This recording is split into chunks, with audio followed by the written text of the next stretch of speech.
qurmoqchi edim. Lekin siz keldingiz-ku, hamma orzularim barbod bo'ldi. Voy, men nima aloqam bor bunga?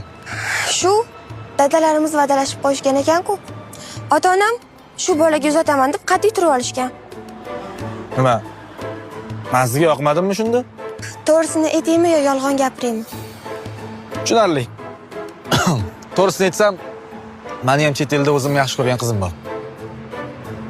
Biz turmush qurmoqchi edik. Voy, qanday yaxshi. Unda ota-onangizga bor gapni ayting. Men ham kelin bo'lishdan qutulardim. Iloji yo'q-da. Adam ruxsat bermayaptilar. Mamush, sizga uylanmasam, mendan rozi bo'lmasmishlar.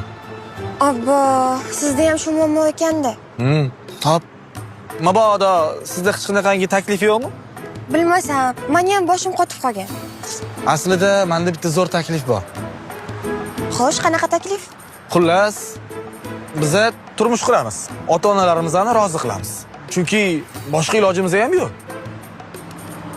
Shumi taklifingiz? Voy, oxirigacha gapni eshitasizmi o'zi? Gapiring. Ha, bo'lmasam, biz turmush qurganimizdan keyin oradan 3 oy o'tib, biz bir-birimizga to'g'ri kelmadi-ku deb ajrashib ketaveramiz. Bo'ladimi? Keyin siz ham o'zingiz orzularingiz tomon ketasiz. Men ham o'zimni chet elda yaxshi ko'rgan qizimning oldiga borib bemalol birga, ha?